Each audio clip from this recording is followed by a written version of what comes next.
Now, broadcasting from deep within your stepmom's basement, it's the Plex podcast.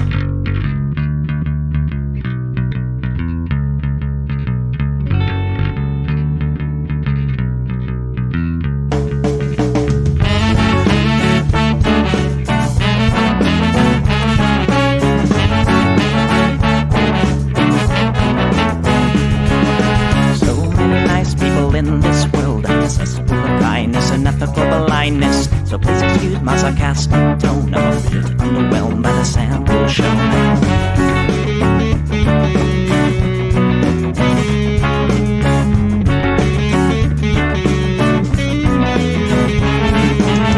Mr. Bistro fraternity guy, you got my asshole bloodshot eyes.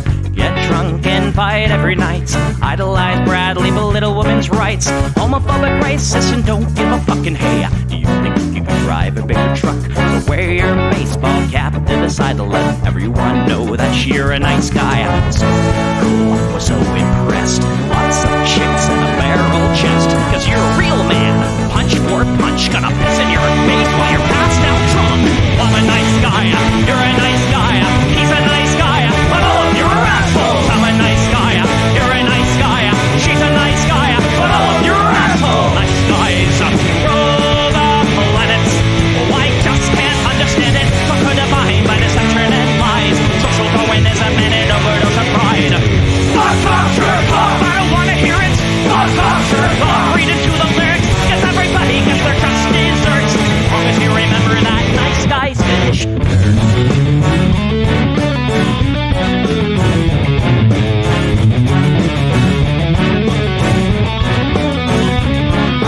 Mr. Whitebeard, you're next on the list. Such a nice guy who speaks through his fists. Prick with a penchant for messing with heads. A broken nose for dinner and breakfast in bed. Alcoholic, paranoid, and suicidal too. But you'll probably kill her before she gets away from you. She lives in a pool of blood and cry.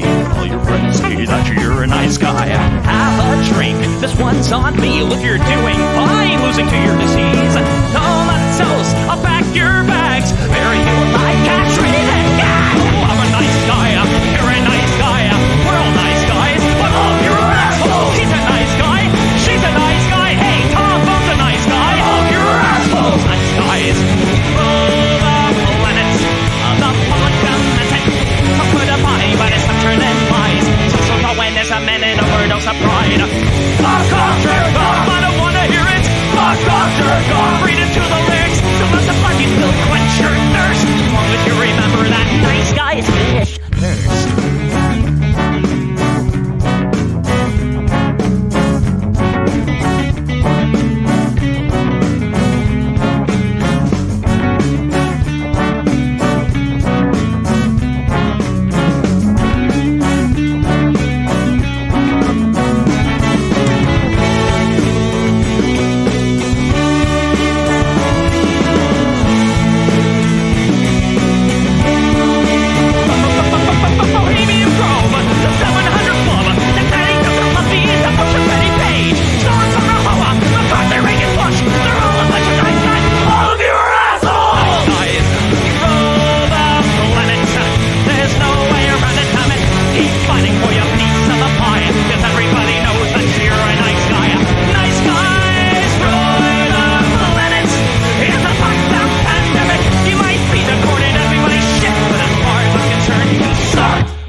Everybody, welcome to the Plex. We do the show live every Sunday, 7 p.m. Pacific, right here on Twitch, twitch.tv/EchoPlexMedia.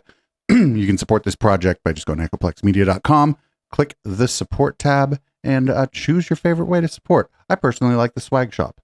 And I'm producer Dave. You can find me on Grindr, and this is what the people want. I don't hate the cops. There's a person inside when the truncheon stops. Oh, don't hate the cops. Oh, when the raiders come, who will protect the shops? Don't hate the cops. They're a sensitive bunch. If you don't stop throwing your rock, snap, crackle, pop is the sound of a taser. Your body drops. Don't hate the cops. Oh, don't hate the cops. Don't hate the cops. Oh, don't hate the cops. thank your local police.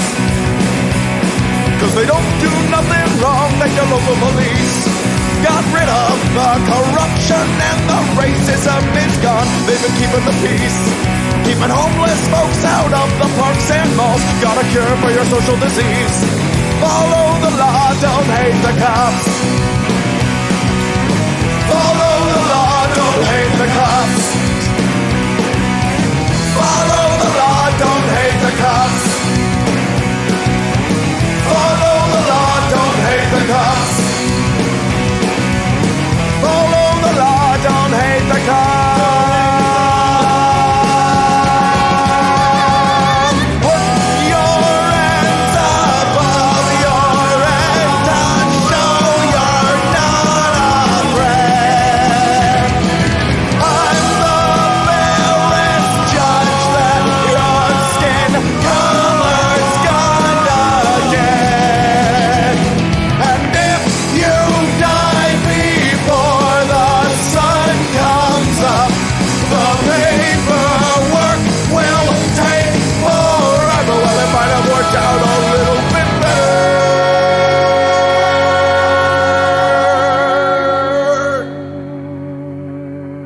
if you didn't hate the cops. Cause they don't do nothing wrong, don't hate the cops. You can't blame them for just doing their job, don't hate the cops. Well, you gotta wonder, how much would it cost for you to be shot at and stabbed at by maniacs and drunks? Don't hate the cops, don't hate the cops. Don't hate the cops, don't hate the cops. Don't hate the cops. Don't hate the cops, don't hate the cops. Don't hate the cops, don't hate the cops.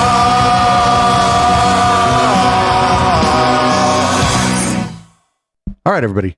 Greg Gutfeld had a hell of a day one day this week on the 5. He said a bunch of crazy shit, and we're gonna check it out. But only certain people get criminal mulligans. And January 6 protesters, they don't get criminal mulligans. And here's why. They're the oppressor, right? So the oppressed get criminal mulligans. The people that are complaining, like us, we're actually oppressors. And we're losing power. So that's why we're upset. I just got a job at MSNBC. But let's compare the rights between criminals and victims. Okay, the criminals, they get a mulligan. They get to steal up to $900 worth of stuff. They can loiter, sleep, and shoot up in public areas, including playgrounds. They can loot and burn and call it social justice. They can pile up dozens of arrests and never do time. Meanwhile, what about us? Well, we have to change our lives to accommodate risk wherever we go. We have to move out of cities for the sake of the safety of our families and our own safety. That's what's happening. We're Greg Gutfeld's never going to leave New York City. Being driven out of cities by the oppressed. So I return to my imperfect analogy from yesterday. We had a war over slavery. We knew slavery was inhumane and immoral, but somehow we couldn't solve slavery peacefully. It was an evil. But one side refused to acknowledge that it was evil because it was too big of an admission for them to make. Doesn't that feel that way now? That this defiant refusal to reverse this decline argues against the survival of a country. What does that leave you with? It leaves you with you need to make war to bring peace because you have a side that cannot change because then that means an admission that their beliefs have been corrupt all the time. So in a way, you have to force them to surrender. Or we could make love, not war. I tried that once. Or we have an election. I had to go to a doctor. Right. Elections. Yeah. No, elections don't work. We know that. We know they don't work. They do work. Look what we have. Look what we have. But we had a moderate president, and we have crime exploding everywhere. We had a Democrat president promised that he was going to be moderate, promised that he was going to unite the country, and now we have a terrible education system. We have no border. We have crime everywhere. This guy's so full of shit. Society is in peril and in chaos because our elections don't matter. No, elections do matter. We don't need to go to war for it. We go to the election booth and vote the people out who don't do the things they say. So this is fucking crazy because, first of all, like, this guy, I'd like to introduce these people to, or at least Greg Gutfeld, to the years like 1986 through 1994. he wants to talk about violent crime in cities. My God, violent crime in cities has been on a downward trend since the 90s. If it's ticking up a little bit, it's ticking up a little bit. It can't possibly just continue to go down forever. So up next, more of Greg Gutfeld talking about this shit. But only certain people get criminal mulligans. And January 6 protesters, they don't get criminal mulligans. And here's why. They're the oppressor, right? Wait a minute. This is the same clip we just watched. Hang on a sec. But only certain people get criminal mulligans. And Wait, this is the same clip over and over again. But only certain... Yeah, that's the same clip over and over again. I was confused. Anyway, that was a pretty crazy thing that guy just said.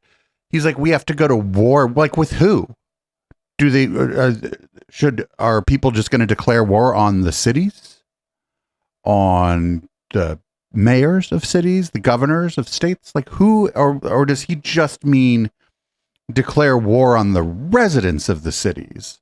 Because the residents of the cities, like, I don't know, refuse to vote out the crime, which is a little bit crazy. Refuse to what? What are the residents refusing to do?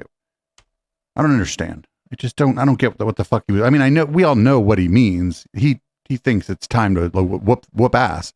And he probably, I mean, in the end, it's probably, you know, black and brown people he wants to go after. It's fucking wild. And I can't believe, like, the other, not one person on that panel. Well, we didn't see much after that, but you know, Jesse Waters' dumbass was like, "Oh, make love, not war." And Greg Gutfeld was like, "I tried that once." I'm like, what does that mean? I don't think that really means anything. But don't worry. Here's more of Gutfeld. This time he's got on a guy named Walter Kern, and they're going to talk about how to get women, because I'm sure they're experts at that.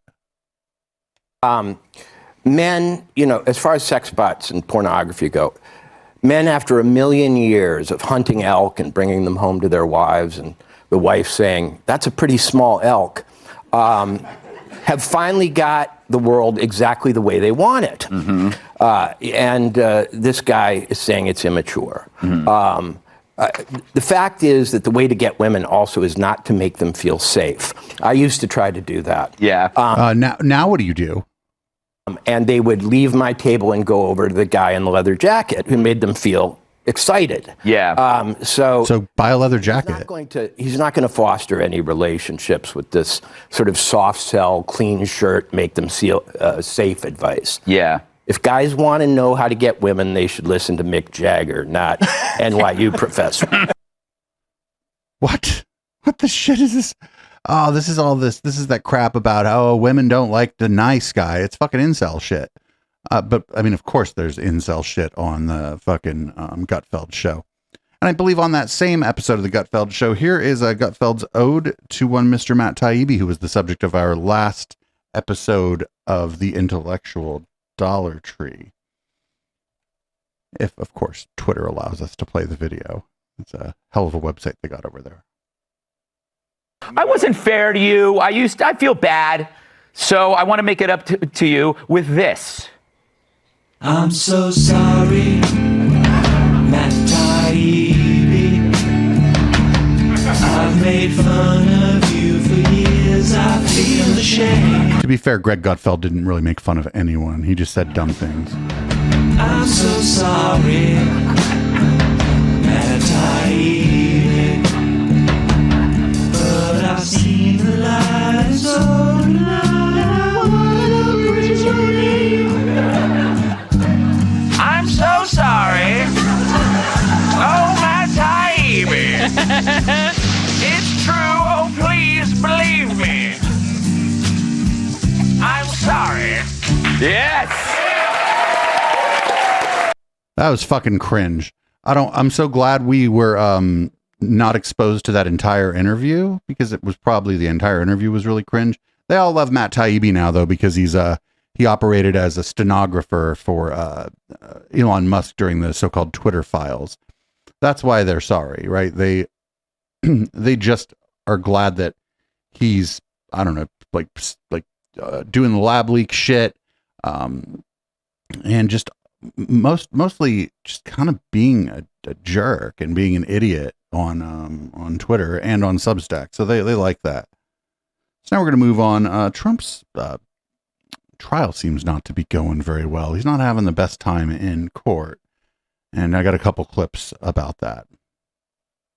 This is his company. This is his life. And people forget that President Trump, I hope they don't forget, you shouldn't, you can't. President Trump was a very important person before he was president. He was a successful businessman, which is why he was a great president. He built this company from scratch, and now they're attacking his business, the people that work for this business, and his children. It's uncanny, and he's not going to stand for it because this is political lawfare. This isn't the justice system. This is political 100%. He needed.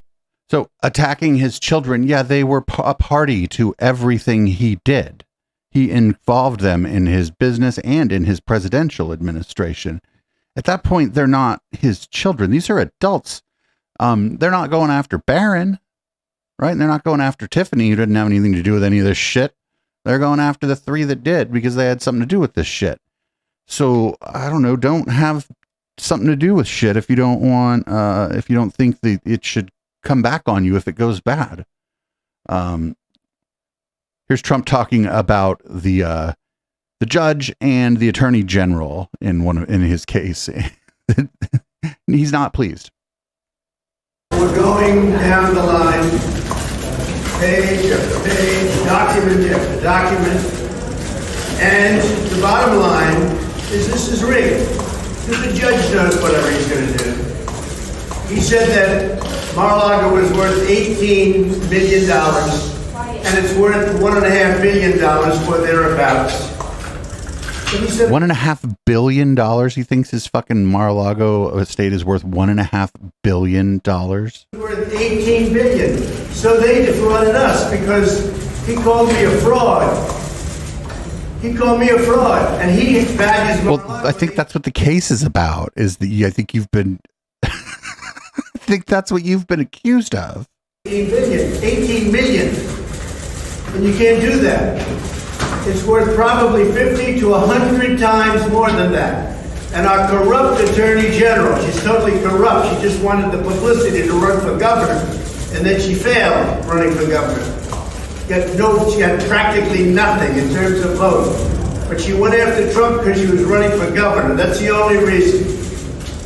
But she got the judge to value Mar-a-Lago for $18 million, when the smallest house in Palm Beach is probably worth $50 million. What? And this is the biggest, the best anywhere in the country. There's nothing like it. So they put it down at $18 million, and they said, I overvalued it because we had it valued at a much lower number than it's worth. But that's also within your okay. So no matter how you slice it, he's like saying it's worth less than it is also fraud. Saying it's worth more than it is for to get a loan is fraud. Like this, both of those things are shady and illegal. Way, my financial documents are valued much less than my actual value. That's tax fraud, probably. Which nobody even knows. But the financial documents that I gave to the bank are much less than my actual net worth. So therefore, I gave them to the bank. They can't be a fraud because I gave them lower numbers. I'm probably one of the only people ever to seek a loan. I didn't even need the loan because you see the kind of cash I have. I didn't even need loans. Well, then why did you take out loans? But I have a lot of cash, a lot of everything. You know, a lot of people are very surprised at how successful this is. You saw it today with the kind of cash I have and the kind of success we've had. But I'm a private company. I was never going to reveal this kind of stuff, but now it comes out. I'm either worth more or less than I am supposed to be, depending upon the circumstance and who I'm talking to and what I'm trying to get done. See, that's just business, baby, business.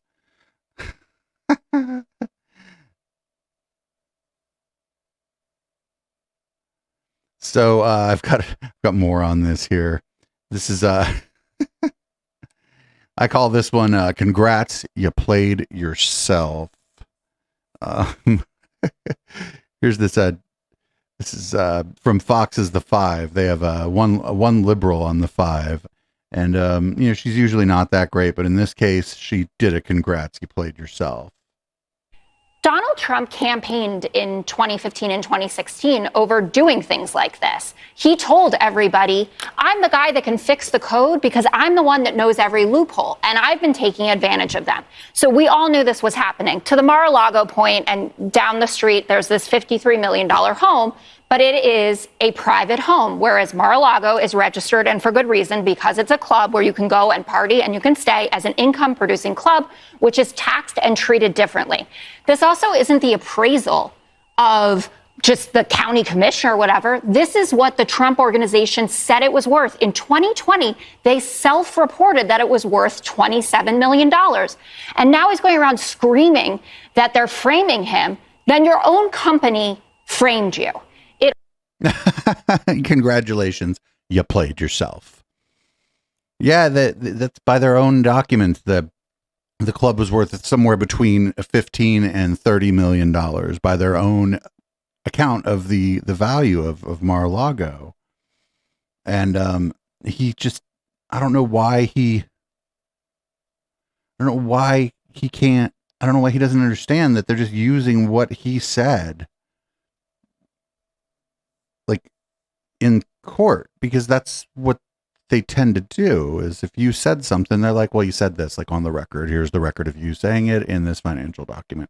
He's like, well, that's wrong. And it's like, well, that's not what you're supposed to say about your own financial documents, you dumb fuck. You're supposed to say, oh, I have people who handle that for me or whatever. I was that is the appraised value. Actually, I guess I was just incorrect. Anyway, here's some of Don Jr.'s deposition. He didn't do very well on the SAT, if you could imagine that.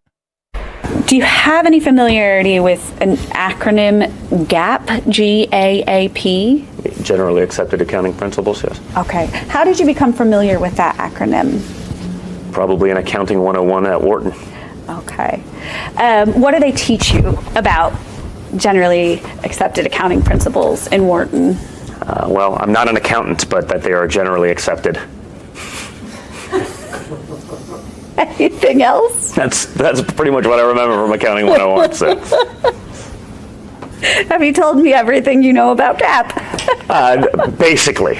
I'm sure I could come up with some creative stuff to kill time, but I'd be doing neither of us a favor in terms of educating ourselves. Oh, this guy's an idiot.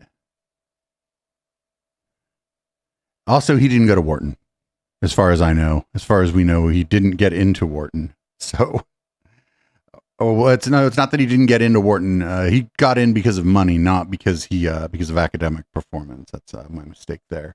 So up next, we got Bannon just issuing threats while on supervised release during pending litigation, during pending court cases. As you do. As you do. Free on an appeal bond, he is, and he's just making thinly veiled terrorist threats, because that's what you do when you're on an appeal bond. You go around making thinly veiled terrorist threats on your show. Your day's coming, dude. After January of 2025, when we go back over this whole illegitimate regime and we get into the receipts, he should be in prison for the rest of his life. And my God, if we do our job after we win, he will be in prison for the rest of his life. Except, I think he's talking about Attorney General Merrick Garland there, and I believe he will not, because it's going to be very tough to get people to go along. Like if Trump wins in 2024 and takes office in 2025, it's actually going to be tough to find people who are going to go along with an agenda such as throw the old attorney general in prison for life because we say so, because they investigated the current and former president. It's going to be tough to find people to go along with that. It's not going to be impossible, but you're going to need a lot of people to go along with a lot of bullshit, and I don't think it'll happen. Anyway, here Fox News keeps bringing up the George Floyd protests, and yet again on the 5, the lone, like sort of slightly liberal leaning voice has to remind them who the president was when all that happened. I thought that was a really interesting. So pretend to be the middle ground, just like 2020. No, it's not pretending. It was that. Yeah, but why just what happened to this country? What do you mean? Biden pretended to be moderate, and look what happened. Look what we got. Do you remember what this country looked like when that election happened? Yeah, we had less crime. No, we had no, a you lot less didn't. crime. Actually, all of the Black Lives Matter summer of looting, as you would call it, happened under President Trump. That summer was He caused it. I get it. And we were. It was in Democrat cities. Coming up, dirty Democrats face the music. Gold horn. It was in Democrat cities. When they say this shit, I'm like, could you point me to one large city that is run by Republicans? And the problem with that is no one can, because there are no cities run by Republicans. There are cities with Republican mayors, sure, but then the city council is like a Democratic majority, and the mayor has to play ball with the Democratic majority on the city council. So what happens here is any problems that are associated with cities and with population density, that's just super easy for them to tell stupid people that it's all the fault of the Democratic Party. But if they, maybe if they could do a better job of getting people in cities to fucking vote for them, then I guess they could go in and clean up the cities, right? But that's never going to happen. So this is just like a freebie for them, where they never have to actually do anything about it. So up next, we Fox News and their viewers are big mad that Hillary Clinton, who, by the way, I think should go away, said that Trump voters, or some Trump voters, need to be deprogrammed.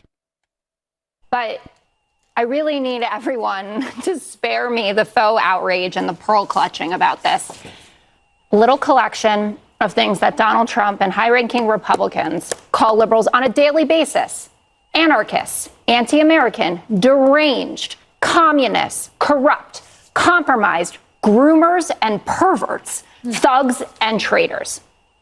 Now, she was explicit that she was talking about a subsection of the Republican Party the same way that Joe Biden is when he talks about this MAGA extremism.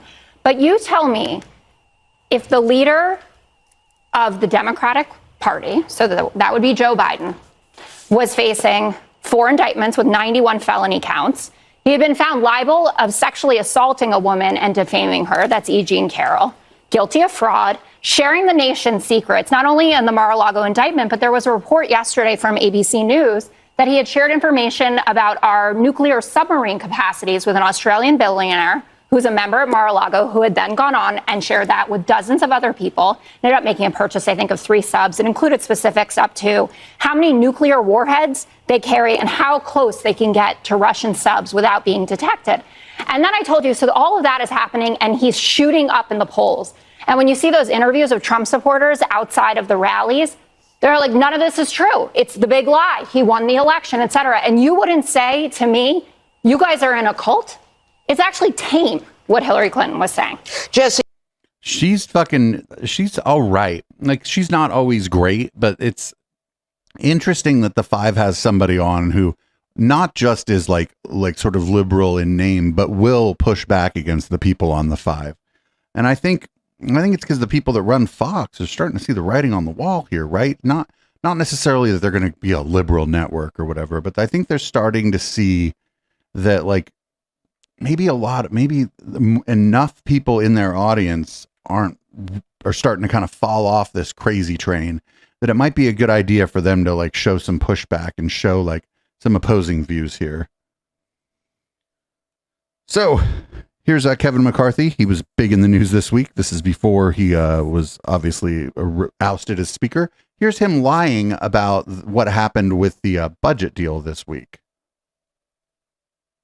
Most of in the press probably thought we would have shut down yesterday, too. But no, we did not. Were you confident we wouldn't shut down? I was confident I could get something on the floor to make sure the option that we would not. But that you our weren't sure military, it was going to pass. Well, I wasn't sure it was going to pass. You want to know why? Because the Democrats tried to do everything they can not to let it pass. They did Democrats were the ones who voted for this in a larger number than Republicans to keep the continuing resolution alive. Did you watch the floor yesterday? Oh, yes. Okay, 90 Republicans voted against it. Okay. He's like, the Democrats. She's like, that's who voted for it, dude. She's like, that's who voted for it. Like, this guy's, he's so ineffective.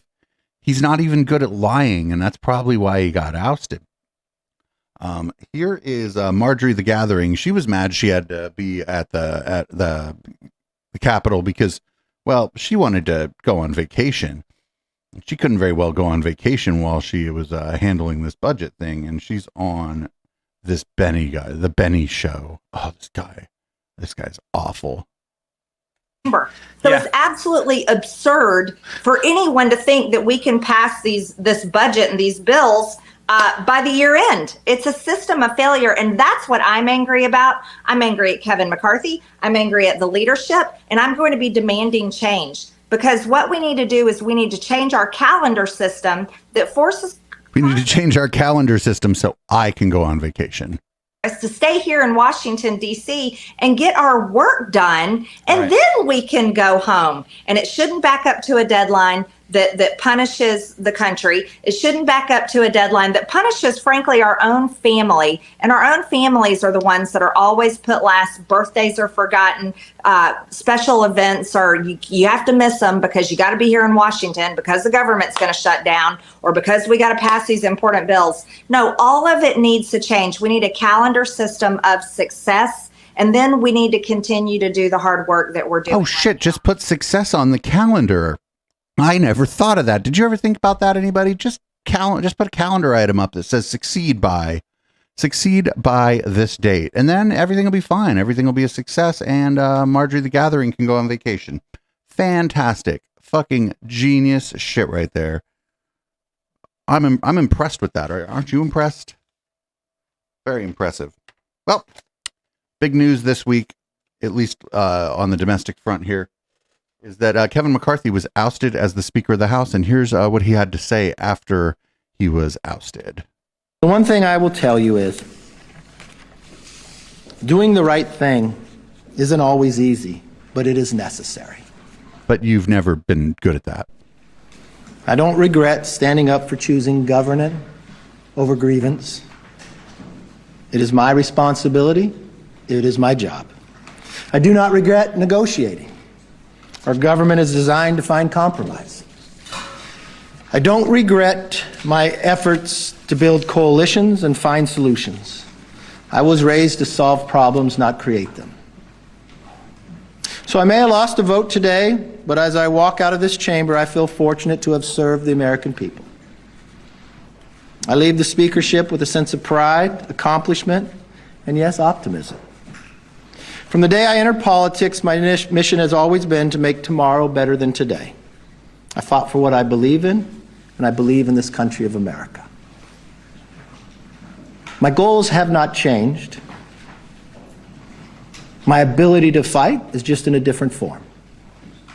You need 218.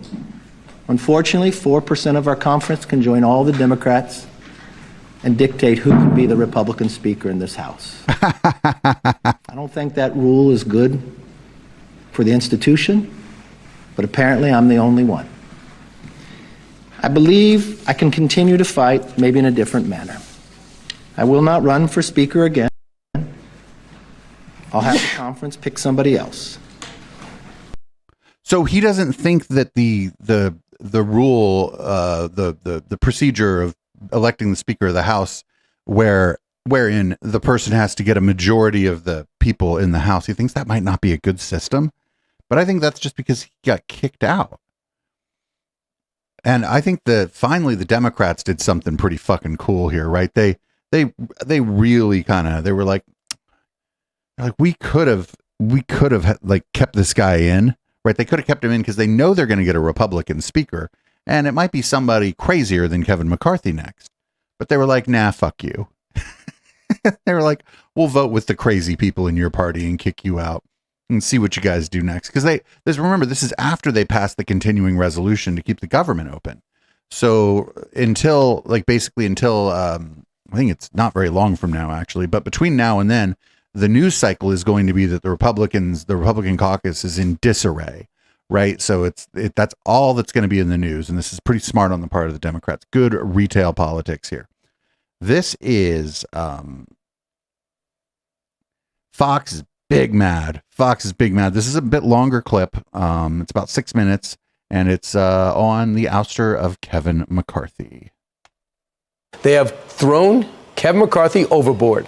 Our next guest is one of those GOP members who voted to oust Kevin McCarthy. Congressman Tim Burchett joins us now. Congressman, you were one of the 8. So Speaker McCarthy had 96% approval rating, but that wasn't good enough for you. Do you feel good about your vote?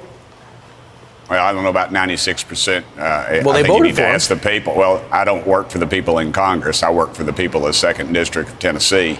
And overwhelmingly, the folks are tired of the fact that we take in $5 trillion and we spend $7 trillion, that your leadership continues to pass these continuation resolutions. They push us right up against a holiday. Well, guess what? The 45-day one is pushed right up against it. We took off 6 weeks this summer. From August to, we usually just take off August, but they decided to take over 2 more weeks.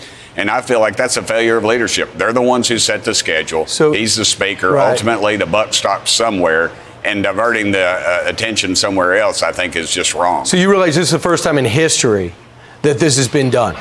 So you're upset about 6 weeks in the summer. Did you call him during the summer and say, can we get back to work?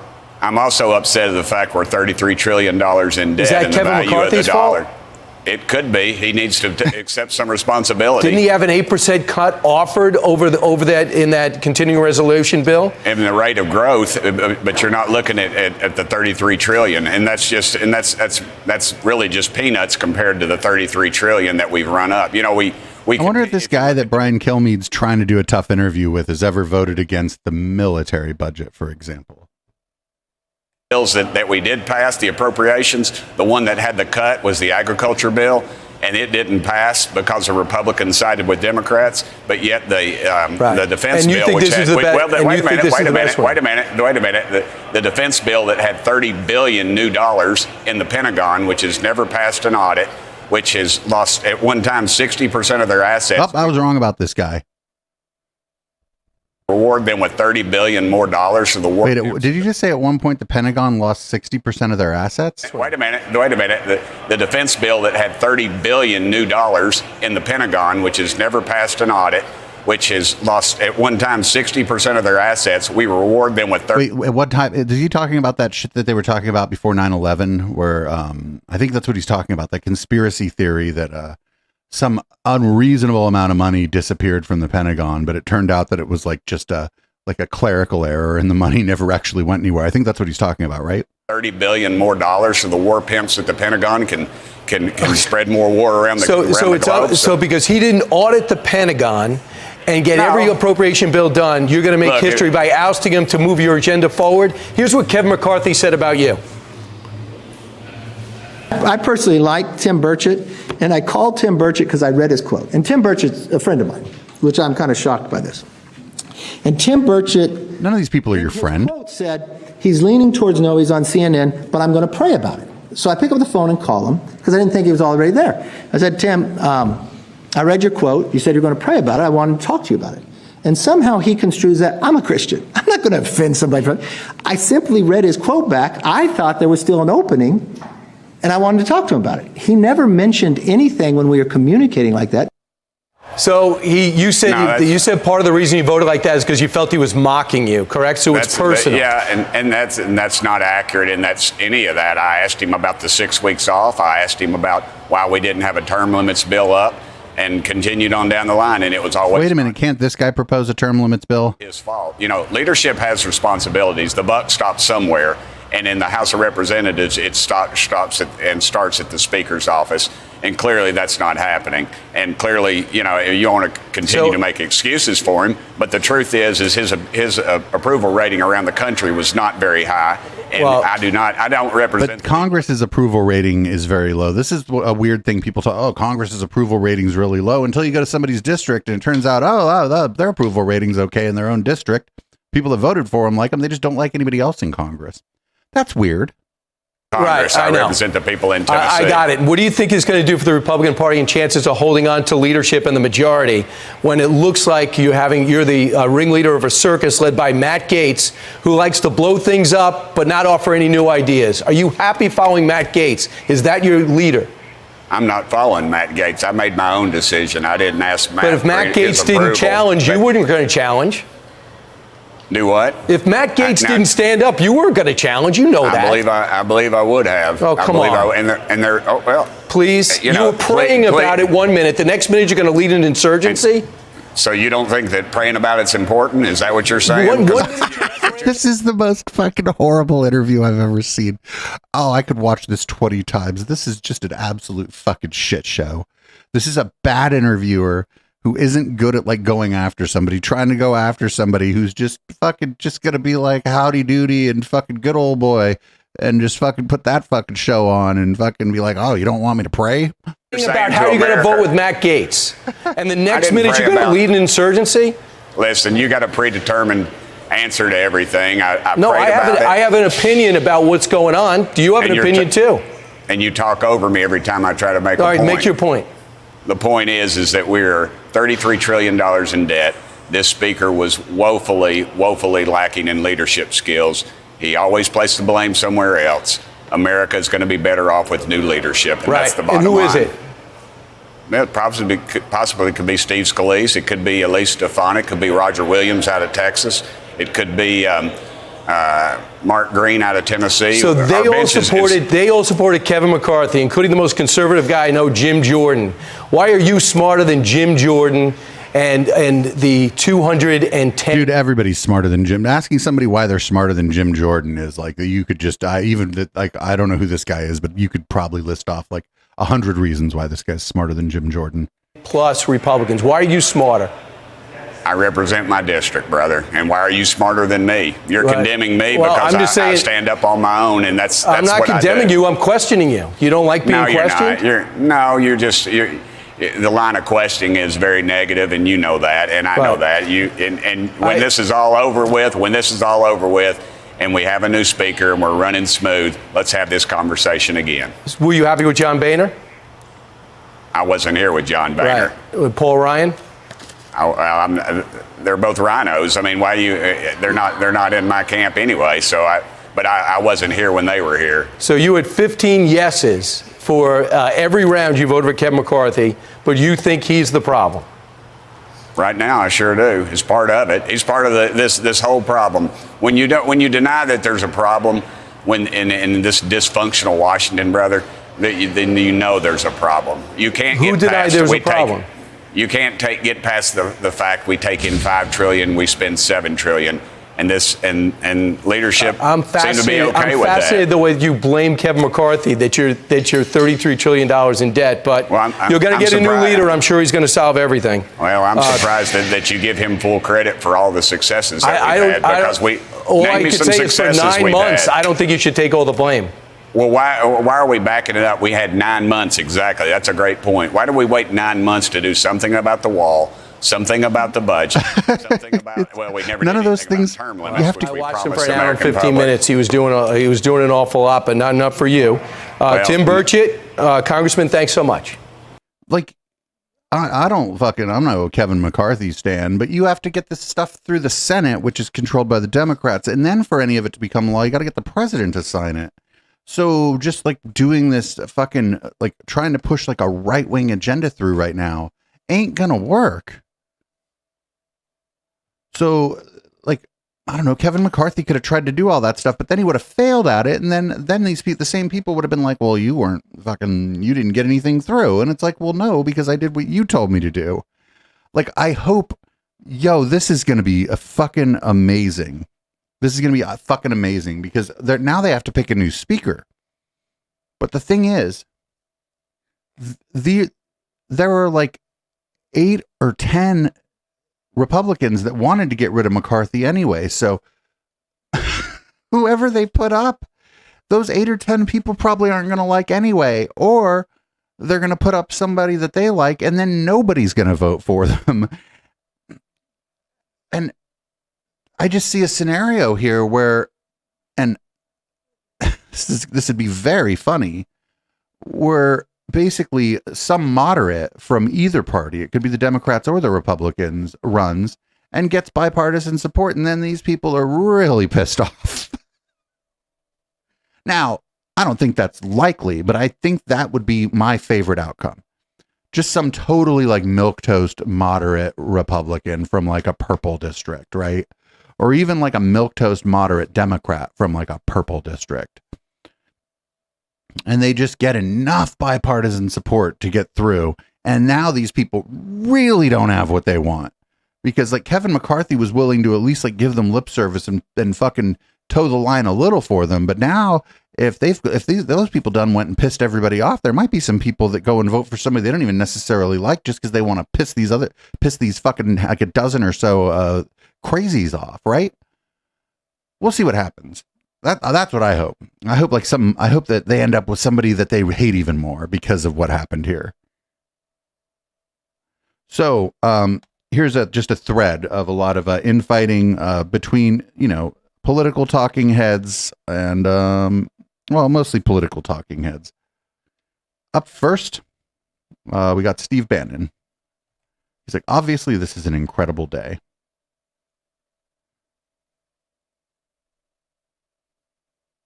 A historic day. Tuesday, 3 October in the year of our Lord 2023. If we can get that feedback up, let's go ahead and take it. That is Matt Gaetz talking about where we go from here. Obviously, an incredible day, and I want to say that we have to have steely resolve. It's not a time for celebration. It's not a time for not remembering our task and purpose. The task and purpose of this show is provide a platform for activists, for the MAGA movement, for President Trump and his followers to help save this republic, to in fact make America great again. And today was a historic and epic battle. I think the final vote was 216 to 210, with a hard 8 is what drove it. If we have, I tell you, we're going to play some quick packages. I'm going to come back in. If we get Matt Gaetz, oh, I'm telling you, this is going to get better. I cannot wait. I want more.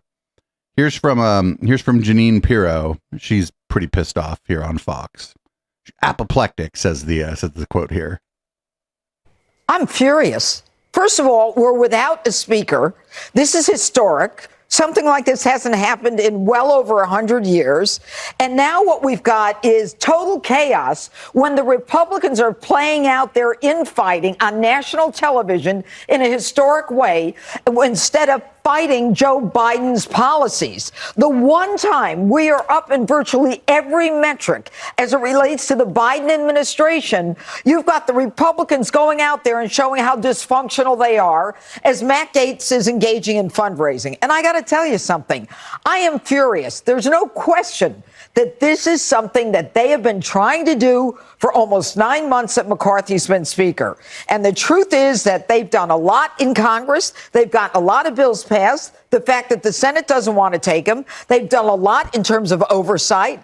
And, now you've got the Democrats. This is the crazy thing. Democrats who hate the MAGA Republicans are now joining with the MAGA Republicans to oust Speaker McCarthy.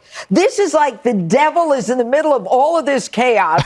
It's not the devil. It's politics, lady. Why are Republicans fighting with each other like this? Don't worry, your box wine will be there for you when you get home. Yeah, the Democrats joined in. They're like, oh, this is good.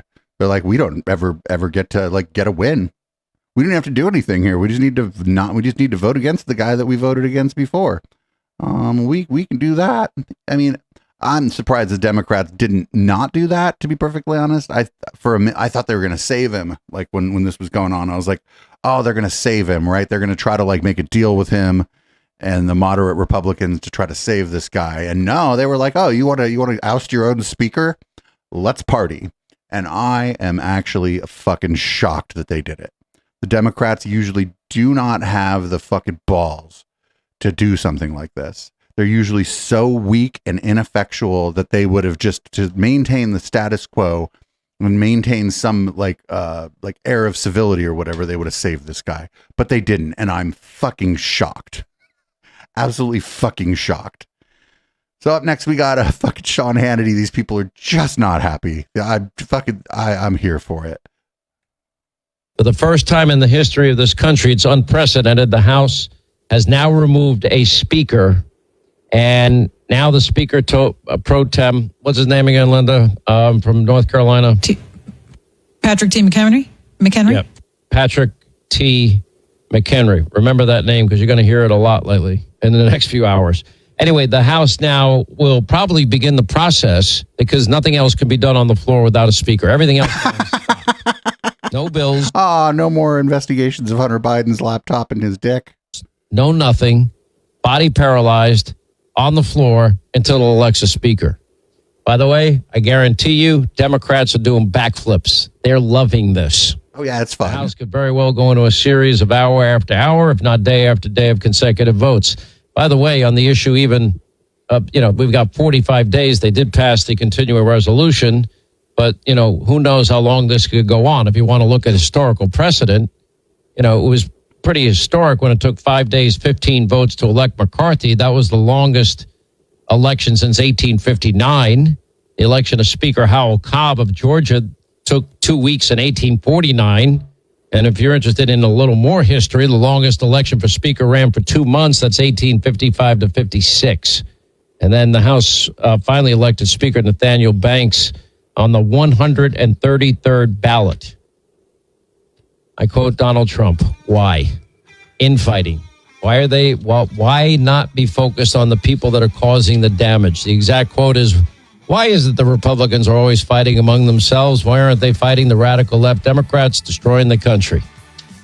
Anyway, 800-941-SEAN is our number. You want to be a part of the program. I think I wish I could have called. A lot of your reaction.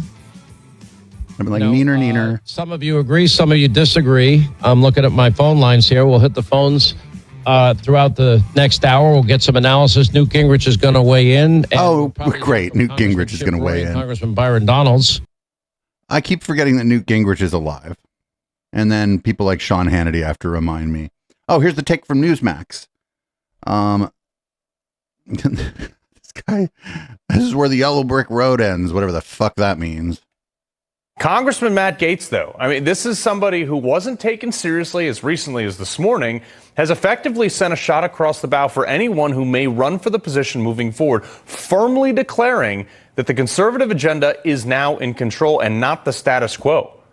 North Carolina Congressman Patrick McHenry has been named the Speaker pro tem, and that's going to take place while they are making good to figure out who's going to take the next speakership. Is Kevin McCarthy going to run again? He could get voted in. The possibility is there. But we are going to keep our eyes on this. We're going to have a lineup of congressmen and former congressmen, representatives, as well as D.C. consultants to explain all this because it hasn't happened in 123 years. Joining me now to discuss, former National Press Secretary for the Trump campaign, Hogan Gidley, and former Georgia Congressman Doug Collins. Doug, I'm seeing this happen. I couldn't believe my eyes. People didn't think it was going to happen this morning. Where do we go from here? What does this precedent set, and what do you think McCarthy's thinking? It's a stun, really, Carl. I mean, this has never happened. I mean, this has been brought up. It's never happened in this way. McCarthy, I think, knew this was happening. I think he knew it was coming, and probably as early as this morning, knew the votes were not going to be there. I think they held out hope that some might change, but we're in uncharted territory here. This is where the yellow brick road ends because there is no path here because it's never been done before. January we could look back on January when it took 15 votes to get McCarthy and say that was a walk in the park because right now they have no path. McCarthy obviously right now does not seem to have a path. They don't know where they're at, so it's going to be interesting. Hogan, let's talk about the political ramifications here, and we're going to have Den Crenshaw joining us in just a moment. But the issue now, like I said, this is a shot across the bow of the status quo, no? Well, this is going to be, I can't wait. This is just going to get better and better and better and better and better and better. Like, because it's going to take them fucking forever to get another speaker. And because if they try to go for someone of the far right, only these crazies are going to vote for them. And if they try to go for somebody for the establishment, these crazies are going to block it. And they're going to have to go and beg the fucking Democrats to vote for somebody. And it's just going to be a shit show.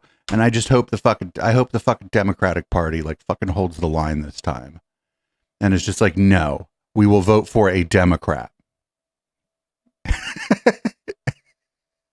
If you can't hold your caucus together, then we're not going to save you. Fuck you. Here's Newt Gingrich on I believe on the Hannity program to talk about this. From my perspective, I know there's a lot of angst, anxiety, panic. I'm not there yet. However, they need to get their act together, but with a 3 or 4 vote majority, it's not easy. You've been there with, when you're dealing with all these varying factions and points of view in the House, it's hard. Sure, but look, you had 4% of the conference, 4% side with all of the Democrats. Now, that's suicidal. To be fair, they didn't really side with the Democrats so much as the Democrats were like, all right, let's party. Right? It's not like, yeah, they weren't really, those 8 people weren't siding with the Democrats. The Democrats sided with those 8 people, but out of spite, which I very much appreciate. Gaetz hates McCarthy, and maybe somebody else can bring the 8 of them back or whatever. But if I were there, I don't, candidly, Sean, I don't know what I'd do. I would regard these 8 people as traitors. I would think that what they just did. Traitors? Are they really traitors? I mean, I think those people are true believers. To say to 210 of your colleagues, we don't care who you choose, the 8 of us are more important, and we are going to side with your mortal opponents. That's how first past fucking 50% plus 1 works, friendo. I mean, are they going to, make Hakeem the speaker? Mm-hmm. They don't have any strategy. These were 8 people on a suicide mission with no idea of the next step. Mm-hmm. They have no idea, and the longer this goes on, the worse it looks to the country. Yeah, but I don't worry about that. I mean, we will get through this at some point. We just got some polling numbers back at the America's New Majority Project, that I run. And, we're up by 8 points on the generic ballot. Gallup just came out and said that we were way ahead, not because we're smart, but because Biden and Bidenism is so bad. It's going to be like Jimmy Carter. As a practical matter, politically. But he just said a generic, so it's like Biden or a generic challenger. Well, yeah, the generic challenger almost always wins, no matter who the incumbent is. In the short run, I worry in the long run, and the answer is if you want Republicans to govern, you better get them about 30 more seats in the House and about 6 more seats in the Senate. I totally agree with That's what's not going to happen. There are not 30 seats in the House to be had or 6 more seats in the Senate. Here's Fox. Apparently they had Gaetz on to solicit some donations instead of even covering the speech by Kevin McCarthy. That's amazing. This is all fucking amazing. And I am here for it. And it's going to be very hard, I think, for them to get anyone as the speaker, because I think those 8 people they're just not going to vote for anybody moderate. Here's Greg Gutfeld. He laments the state of the Republican Party. He's like, look at the monster that I have helped create. I am appalled. No, I'm not sure that I care, because I'm with Trump on this. I mean, we're talking about this instead of the border, instead of crime. What's up with that woke fucking mug that he's got in front of him? Instead of inflation. Every time the Republicans implode, you just give the Democrats more cover than Gerald Nadler's underpants. Wait, what the fuck is that? Right here, right? And instead of uniting and fighting for the people of America who can sense that this country's going in a really bad direction, we're doing this. I get it. It's a historic event, but it's like one of the few historic events that I don't care about. This has no effect on our viewers. Does it make our streets safer? No. Does it make our borders real again? No. Does it make our gas prices go down? No. It's just sound and fury signifying incompetence. And I get my sense is this was a personal thing. It's a personal thing that's being acted out publicly. Yep. And good. You know what? It's kind of pathetic. But that's my opinion, right. And I'll be going now. Right. All right, goodbye. Bye. I mean, he's right. I don't like Greg Gutfeld. I don't believe I don't have the same assessment as to what the problems are, but he's right that it looks really dumb. And not for nothing, yeah, for any number of reasons, the Democrats are seeming to be a little bit weak as a party going into the 2024 election. And so the Republicans are like, well, might as well just do something fucking crazy. And then that's what they did. Here's Sean Hannity talking about Donald Trump maybe for a Speaker of the House. Now that'll be fun. If Donald Trump's name gets fucking put in for Speaker of the House, I'm here for that shit. That'll be fun. But I'm skeptical that that's going to happen. I am not confident that's what's going to go down. We'll see though. McCarthy will not seek the speakership again. Now, sources telling me at this hour some House Republicans have been in contact with and have started an effort to draft former President Donald Trump to be the next speaker. And I have been told that President Trump might be open to helping the Republican Party, at least in the short term, if necessary, if it's needed. Anyway. It's amazing. That's fucking amazing. I'm here for it. Let's party.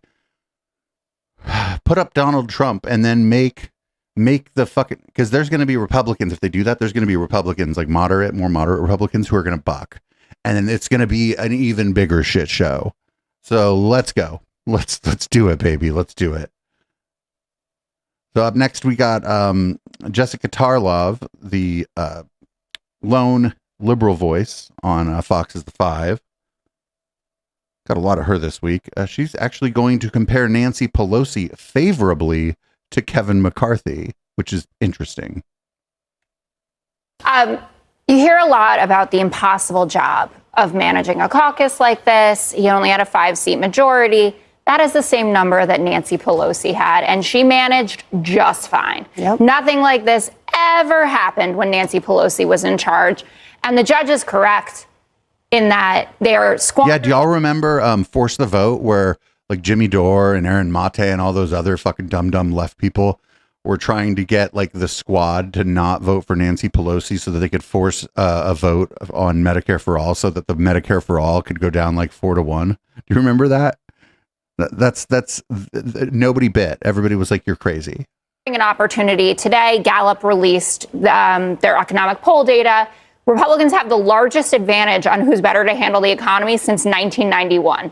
And this will be the cycle for I don't know how many days, especially if they don't even go back and meet with their caucuses tonight. There are 18 Republican congressmen and congresswomen in districts that Joe Biden won. And those people voted for divided government. They said, we want Joe Biden in the White House, but we want to make sure that we have Republicans in control of Congress. This obviously signals that they made a big mistake. But McCarthy actually has no one to blame but himself. Obviously, Matt Gaetz has his own agenda, et cetera. Kevin McCarthy decided that he should go on Face the Nation this weekend and lie about how that continuing resolution got cut over the weekend. He tried to blame the Democrats. Marge Brennan pushed back and she was like, no, they saved your butt, like they did back in January. And it's being widely reported that if he had not done that, there would have been Democrats that would have shifted over and supported him to keep him in control of this. It was a big mistake that he did that, squandering that opportunity to hold on to the speakership for. I kind of forgot about that. This Jessica Tarlov is, I mean, she got staff and stuff, but she hit the nail right on the head there. He went on and like lied and said, oh, the Democrats tried to prevent us from doing this, even though the Democrats were the ones that voted for the continuing resolution. And then he went over and said, hey, some of you should maybe help me keep the speakership. They were like, and I hope that's at least one of the responses. I hope he got at least one of those responses. A few more months. But yeah, Nancy Pelosi, hats off to you. Well, it's easy. Yeah, Nancy Pelosi largely was able to hold her caucus together. I don't agree with her politics or whatever, and I don't think she's probably doing insider trading just like all the fucking rest of them. But she was fairly effective in that role, especially when they had a very slim majority. Yeah, Jessica Tarlov is right there. I don't know for sure if him going on Face the Nation and saying that about the Democrats is the reason they weren't willing to help him, but it didn't help. I think it was just they were like, oh, they were speaking among each other maybe, and we're like, we're looking a little weak going into 2024. Let's party. Let's see what happens here. That's probably a combination of many things, but he couldn't get a couple of them to fucking cross over. So now, this is amazing. I'm fucking here for it. Up next, we got Representative Nancy Mace, who is in the process, possibly, of having the courts ungerrymander her district so that she might not have such an easy time winning. She didn't have a great time on CNN this week, if you could imagine that. Caitlin, the establishment is coming after me. I've had a lot of threats about my fundraising. I'm asking people to go to my website at nancymace.org to help me to show their support, because there are folks that are coming after me tonight. I'm glad you brought that up, because back in January, when there were the marathon votes for Kevin McCarthy to get this job, he was fighting to take the gavel. This is something that you said. Mm-hmm. Matt Gaetz is a fraud. Every time he voted against Kevin McCarthy last week, he sent out a fundraising email. What you saw last week was a constitutional process diminished by those kinds of... Oh, no. Oh, shit. Get him. Fucking check this out. Last week was a constitutional process diminished by those kinds of political actions. Of course, now here we are in October. You and Congressman Gaetz are in agreement on at least ousting McCarthy. You were on And here you are fundraising on CNN. a podcast together today. You yourself have been fundraising off that vote. How do you explain that to now? Well, I have not been fundraising off of this every step of the way. I made my Wait, no. You just did that on this very interview. You just told people to go to your website and give you money. And they're probably showing, her on Steve Bannon's show right here doing the fucking exact same thing. Last night, I made the decision to fundraise over the last 24 hours because of the threats that I have received over fundraising and money drying up, which is why I need help. The establishment is coming after me. I've gotten a lot of threats from different groups and different members that they will withhold fundraising no matter what. And I do need help from the people. And that was a decision that I made late last night because of everything that was going on. And it is a genuine ask. And if people want to support the effort, they can go to nancymace.org. Well, that podcast was one that is done by Steve Bannon. Of course, you once voted to hold him in contempt of Congress, which he brought up today. Mm-hmm. Is he now advising you? No, nobody. I mean, I have consultants, but he is not one of them. I often will make my decisions on my own volition. I don't take pressure from the outside world or outside groups generally. I'm not beholden to anyone, anywhere, not in D.C. I'm only beholden to the people. And I make decisions on legislation, on votes, generally on my own. But overall, when you look at what you were saying in January, if someone looks at what you said then, what you say now, and if a critic says that you're being hypocritical of that, how do you respond to them? I'm taking it from all sides right now. And because of the threats that I've been receiving over the last couple of weeks, it finally reached a point last night. Oh, man. CNN doesn't do that to very many people very often, right? They value access over doing that to somebody. That was legitimately good. They made her do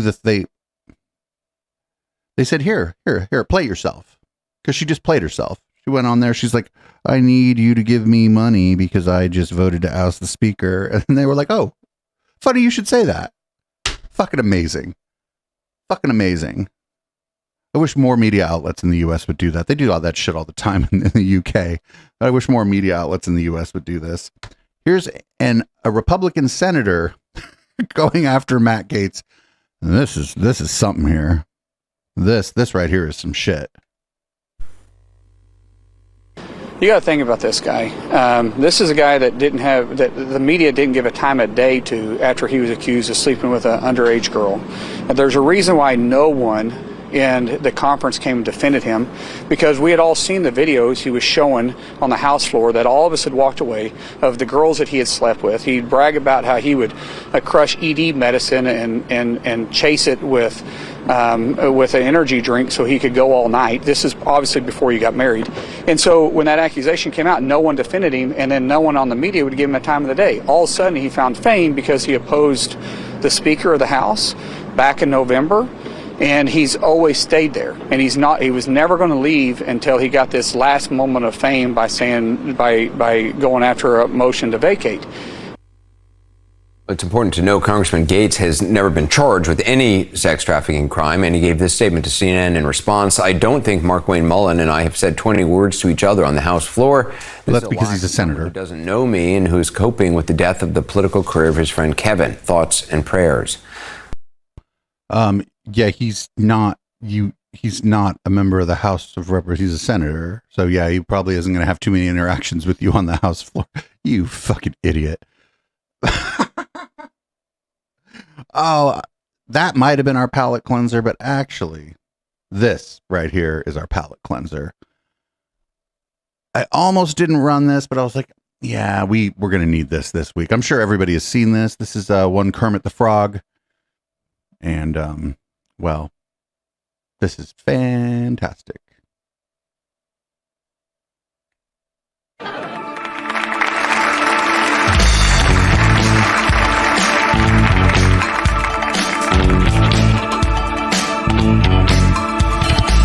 You may find yourself living in a shotgun shack, and you may find yourself in another part of the world, and you may find yourself behind the wheel of a large automobile. And you may find yourself in a beautiful house with a beautiful wife, and you may ask yourself, well, how did I get here? Letting the days go by, letting the water hold me down, letting the days go by, water flowing underground, into the blue again, after the money's gone, once in a lifetime, water flowing underground. And you may ask yourself, how do I work this? And you may ask yourself, where is that large automobile? And you may tell yourself, this is not my beautiful house. And you may tell yourself, this is not my beautiful life. Letting the days go by, let the water hold me down. Letting the days go by, water flowing underground, into the blue again, after the money's gone, once in a lifetime, water flowing underground. Same as it ever was, same as it ever was, same as it ever was, same as it ever was, same as it ever was, same as it ever was. Same as it ever was. Same as it ever was. Yeah, that was amazing. That was amazing. I don't think I'd ever seen that. And it was like all over everybody's feeds this week. So I was like, and I saw it in the Discord, and I was like, you know what? This week's got a lot of kind of newsy news. So we got to run that. So here's Judge Janine. Clearly not understanding how drug tests via hair work. She thinks. Anyway, here, check this out. The haircut, or is there something else going on? Well, we've known Hunter for a long time, and we've never seen him with a buzz cut. Mm-hmm. So I happen to think that he's now represented by an attorney who knows full well that you can pee in a cup. Mm-hmm. They can test your blood. And a lot of drugs move very quickly through your system. Mm-hmm. But the part of your body that drugs don't move quickly through is your hair. Mm.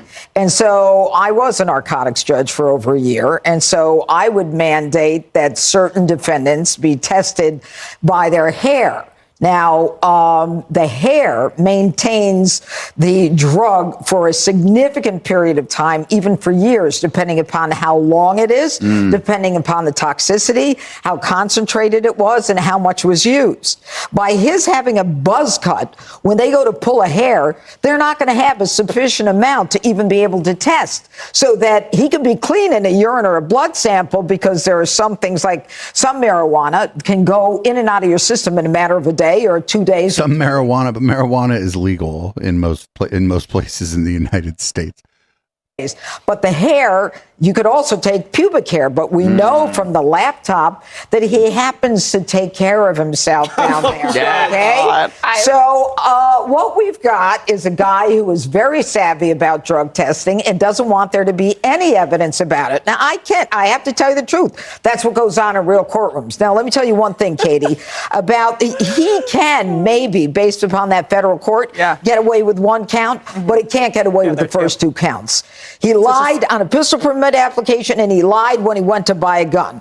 Okay? And the other thing that I think is outrageous, that he's supposed to communicate his international travel plans to the judge. Really? Why is this guy being allowed to travel internationally? Shouldn't he even be registered as a foreign agent before he does that? What? I mean, it's just a sad commentary on all the favoritism he's gotten. So I did a little bit of checking to make sure I was right here. All they need is the fucking hair follicle. That's it. They don't need shit. They don't need like a long strand of hair. All they need is the fucking hair follicle. And if you have a buzz cut, the hair follicle's still there. She's wrong. She's just wrong. She doesn't know what the fuck she's talking about. Up next, Rudy Giuliani is suing Joe Biden for ruining Rudy's reputation, which is amazing because I don't think Joe Biden ruined Rudy Giuliani's reputation, right? I think Rudy Giuliani ruined Rudy Giuliani's reputation. Here we go. Here's him. Unfortunately, not out front of Four Seasons Home and Garden to announce his lawsuit. Thank you, everybody. It's a typical New York Times malicious lie. I do not have an alcohol problem. I have never had an alcohol problem. And the reason I told you what I achieved is nobody could have achieved that if they did. When the hell was I drinking? I was working 24 hours a day. It's a big damn lie by a newspaper that's a disgrace and by a reporter who covered me, used to cover me very, very, in a very glowing way, and now is vicious and mean in what she does. Thank you. And it's my press conference. Vicious and mean. And if it weren't for the protections that the press gets with Times Against Sullivan, I mean, she should be sued for libel. She should also be thrown out of the profession for being a damn liar. But that's okay. Right, but he's suing Joe Biden. So fucking crazy. Absolutely fucking crazy. Because Joe Biden ruined his reputation. So I know how like the papers report things, right? They would probably say that sources close to Rudy Giuliani said that he was drinking a lot. Something like that. I didn't read the article. It's behind a paywall. I'm not paying for the fucking article. And I know there's ways to get around the paywall, but I also had a fucking busy day today. So that's just the way it goes. Now, we haven't had a Jesse Waters clip in a while. And here we go. Here's Jesse Waters just saying shit, honestly. I mean, isn't this all about crushing women? Crushing women. That's my wheelhouse, Judge.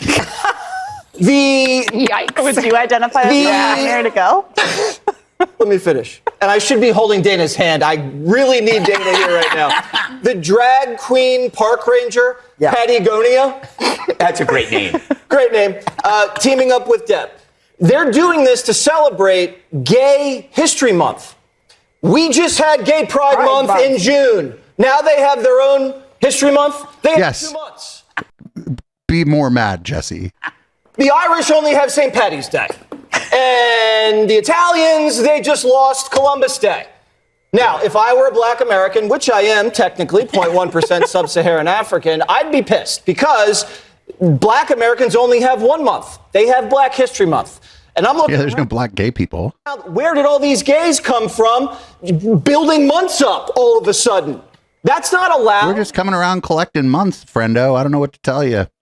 We already took over wedding planning, Broadway, and now we're just going to take all the fucking months. It's like ordering 2 entrees at dinner. You have to have rules in a society. And if you think about it, people are taking advantage because if you're a black lesbian, you get 4 months, Judge. That's fantastic. Black lesbians already have 4. They've taken over a third of the calendar. Yeah. You have Black History in February. You have Women's Month in May, probably. And then June you have June you have gay, and then you have Gay History in September. That is a third of the year to celebrate yourself. That's too much. Hell yeah. Too much celebration. So here's my proposal. They have to have 1 month per group. That's it. And I predict they will have a gay month coming up. Either a trans month, a probably a holiday where you get a day off. Remember they have Juneteenth? Yep. You're going to get a federal holiday where we don't have to come to work. Fuck yeah. If that happens, I want you to all, if you get the day off, thank me specifically. This is all my doing, and that black lesbian that he was talking about. I don't know which one, but me and the black lesbian he's talking about, we teamed up, and we're taking everything. Just the two of us. If you can find out who she is, you could thank her. If you can't find out who she is, you could thank me. And, like, what the fuck? We're coming for all the months. It's a gaycation day. That's right. Somebody in chat. Very nice. Gaycation. That should be the name of the holiday. Fuck it. Up next, we got Laura Trump. I bet her song sucks. She's claiming that her song's too patriotic and that it's not really climbing the fucking charts or some shit.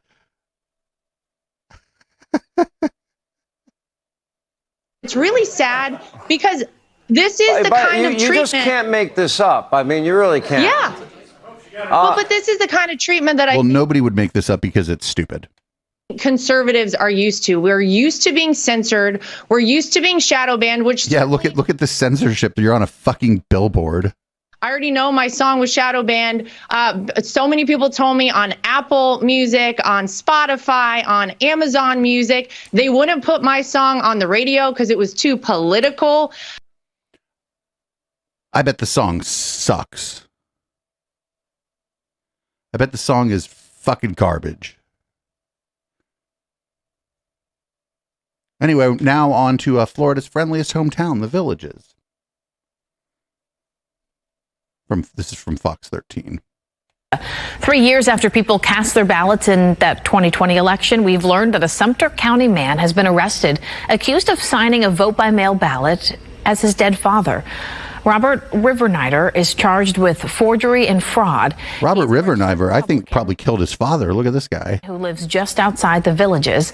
Sumter County election officials say their staff researched the signatures on past mail-in votes from Robert and his father, and they determined both signatures matched Robert's.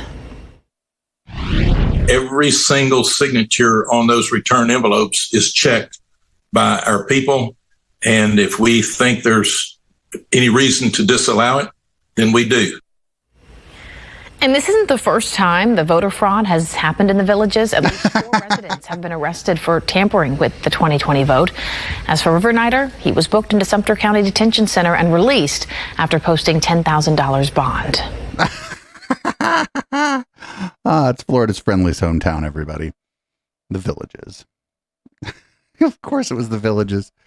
Keep an eye on, by the way, our Tuesday night post-game show public comment, because we will be taking a look at the County Board of Supervisors meeting where the Villages is located one day soon.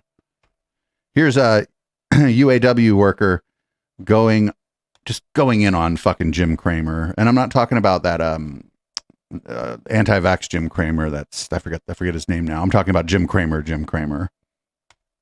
Good mile in my shoes. What's that guy, Jim Cramer, is that his name? Oh, yeah, let loose. Feel free. Piece of shit. He needs to bring his fat ass to Lansing and get in one of these plants over here and see how it feels. You know, it's those who live in glass houses shouldn't throw stones, right?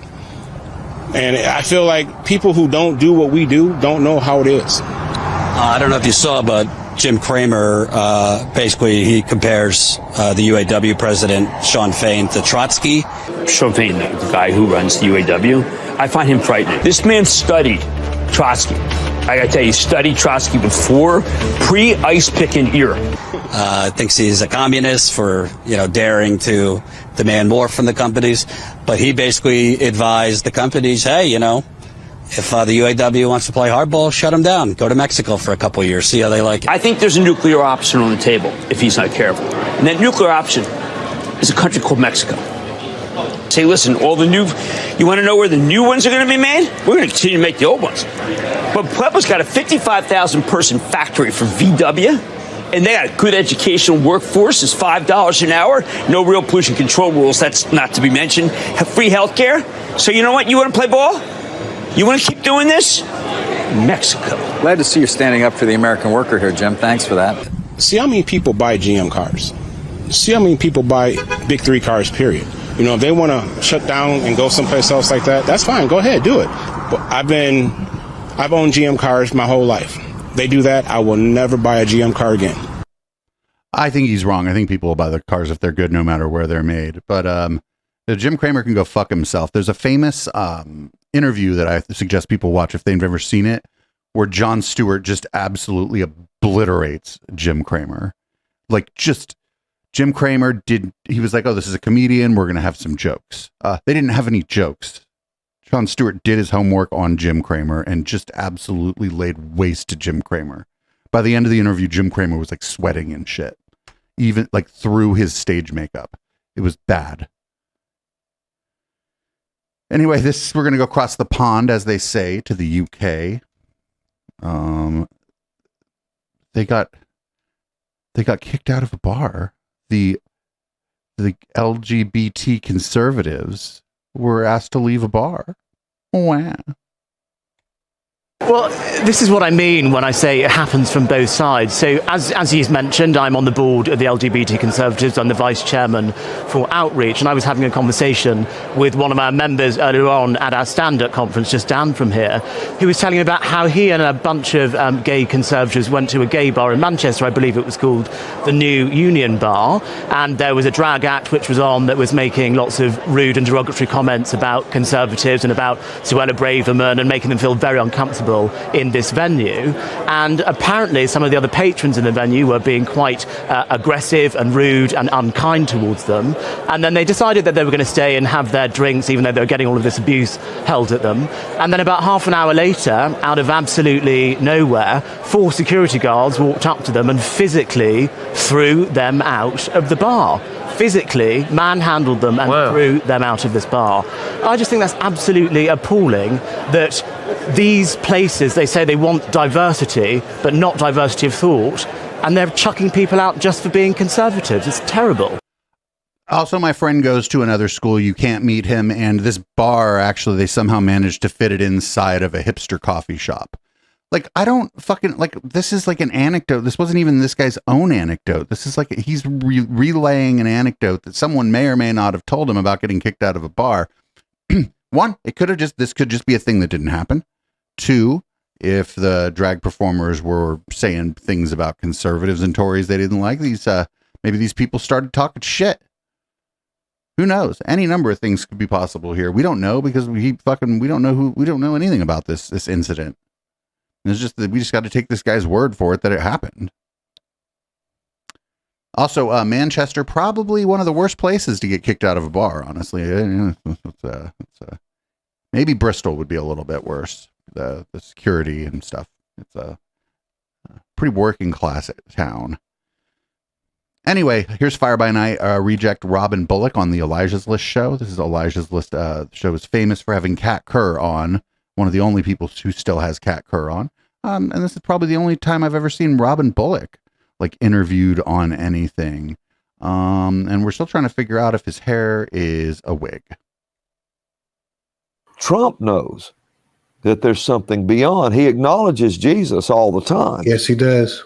The thing is that he needs a prophet around him. It's true.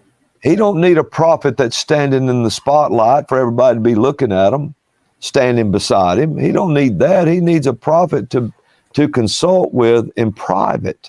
Yeah. All kings have them. They call them something else. Advisors, this and that. But if he ever sees himself in Scripture, there's no stopping you because you know God ordained this time. He had a button on that said, "I don't do demons." Somebody in chat called him Silly Ray Cyrus. That guy is a joke. Like it's funny. And I forget which, somebody in the chat called him a Fire by Night reject one night. And it was like one of the funniest fucking things I ever saw anybody say. Because that dude really probably would have been, Blaine would have been like, nah, you can't come on Fire by Night, dude. What the fuck?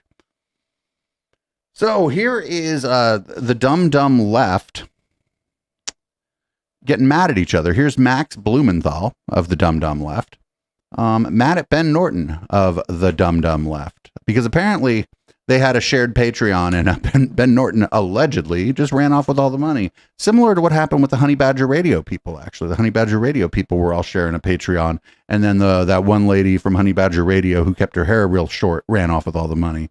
This is actually a more common thing among grifters than you could maybe imagine. This is why maybe, just maybe, instead of doing all this on your personal, with your personal money, maybe you incorporate, make an LLC or a C Corp or an S Corp, depending upon the structure that you want your business to have. So that way nobody could do this. But I guess, it's too much work for the grift there. So here's Max Blumenthal, I guess, confronting Ben Norton on a bus in Nicaragua.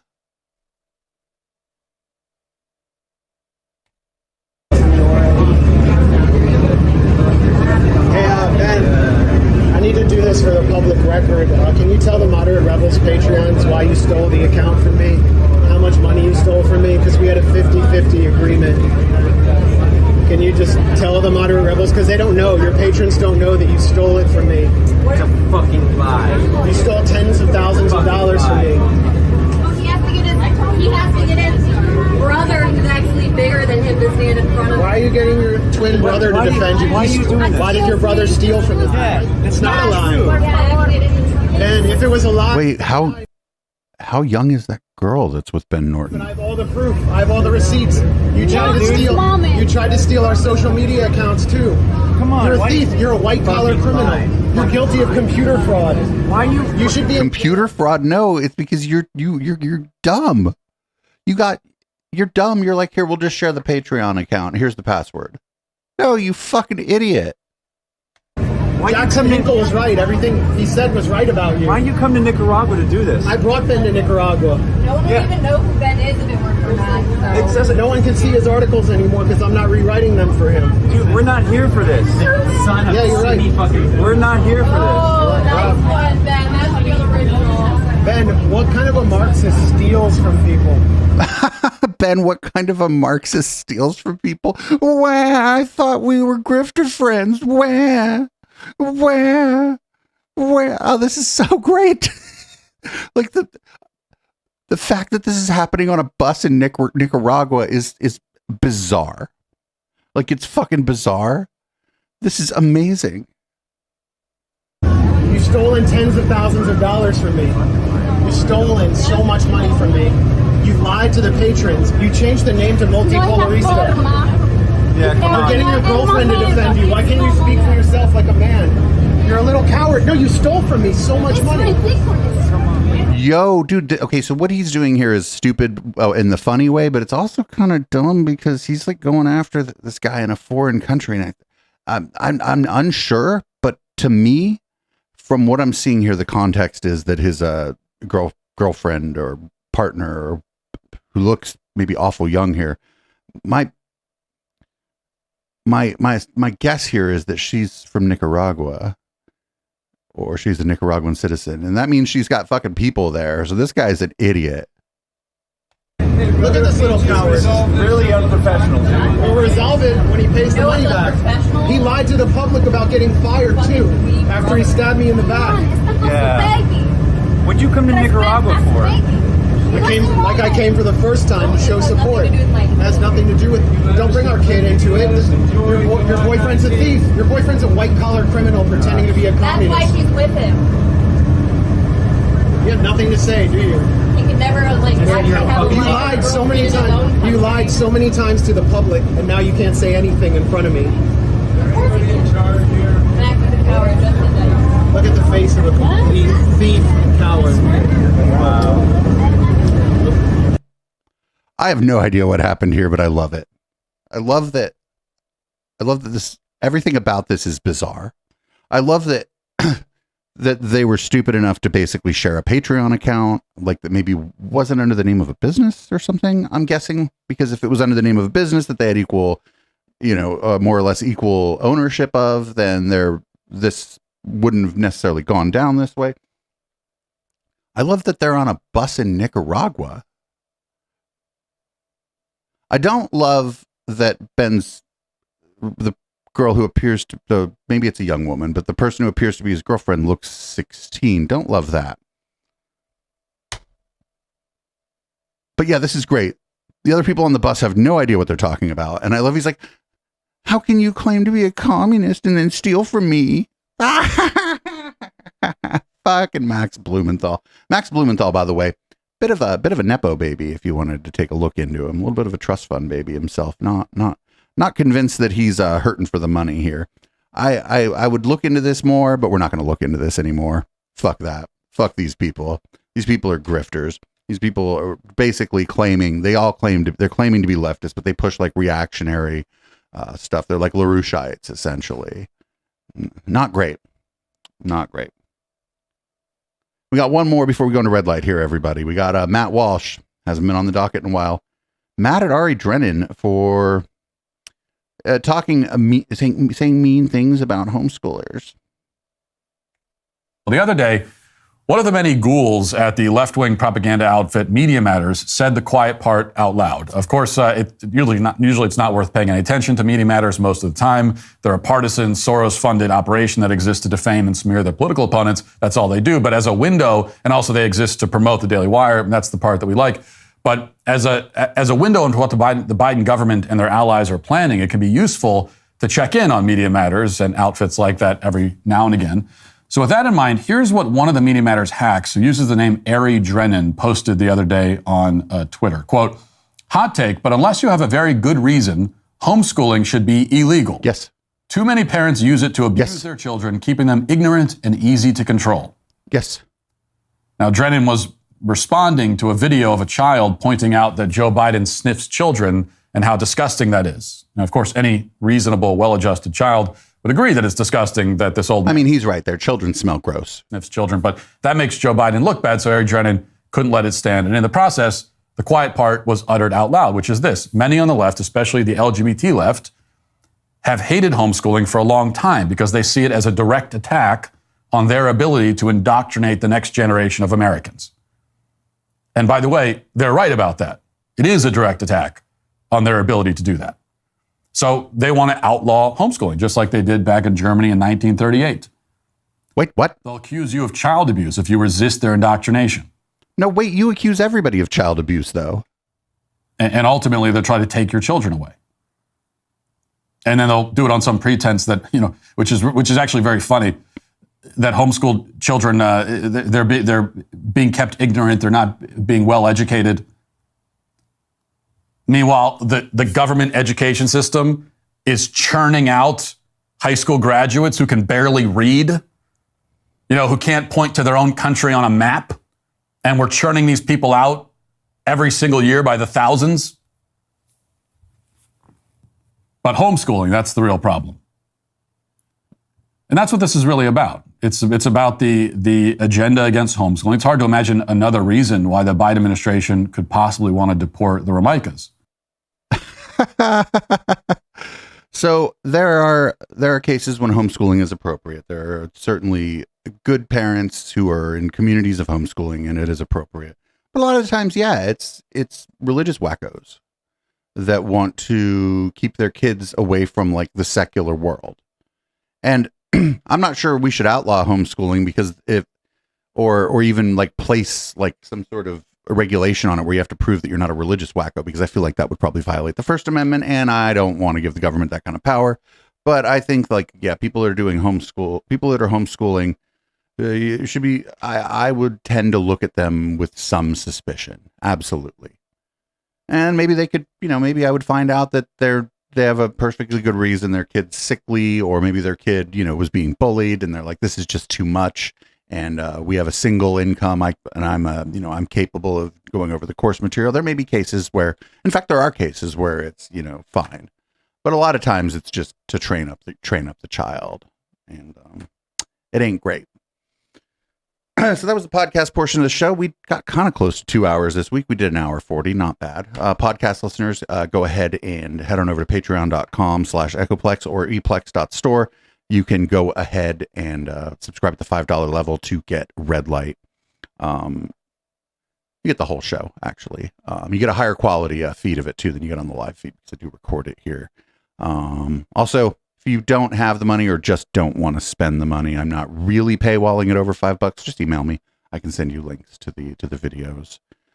Make sure you also, while you're at eplex.store, check out our Halloween collection. It's near the top of the page. You can use the code Halloween 2023 in all caps to get free shipping on any of the items in our Halloween collection. And also go to theruffies.com. You can use the code EchoPlex to get 10% off of anything over at theruffies.com, because we fucking love the Ruffies, and because they're a client of mine now. So this is Periscope by Boomers. I am going to change the contents of my beverage and change the color of the lights in this room, and we're going to get into the post game. Thanks everybody for hanging out. I'll be back in a few minutes.